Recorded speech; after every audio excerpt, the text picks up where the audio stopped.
Di tengah kegiatan sasaran fisik program TMMD ke-110, Kodim 0813 Bojonegoro, anggota Satgas TMMD sosialisasi protokol kesehatan kepada anak-anak, beri wawasan pentingnya mematuhi protokol kesehatan di masa pandemi.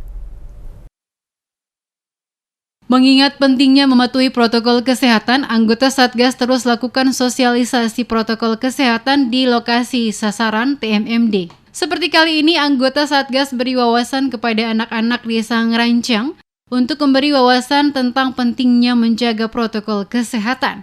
Dengan melakukan 3M, menggunakan masker, menjaga jarak, dan mencuci tangan menggunakan sabun. Sersan 2 Rizky Akbar Pamungkas, anggota Satgas TMMD ke-110 Bojonegoro mengatakan, kegiatan sosialisasi protokol kesehatan tersebut bertujuan untuk memberi wawasan sejak dini kepada anak-anak tentang pentingnya menjaga protokol kesehatan untuk mengurangi angka penyakit COVID-19.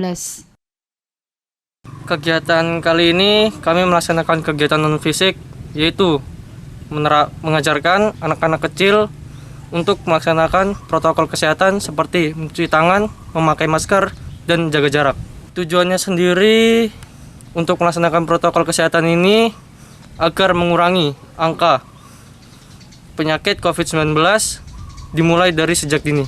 Tadi gimana diajari Bapak TND? Senang sekali, baru sekali ini diajarin Bapak TNI. Aulia Putri Anggraini, anak Desa Ngerancang, mengaku sangat senang telah diajar anggota Satgas melakukan kegiatan 3M protokol kesehatan.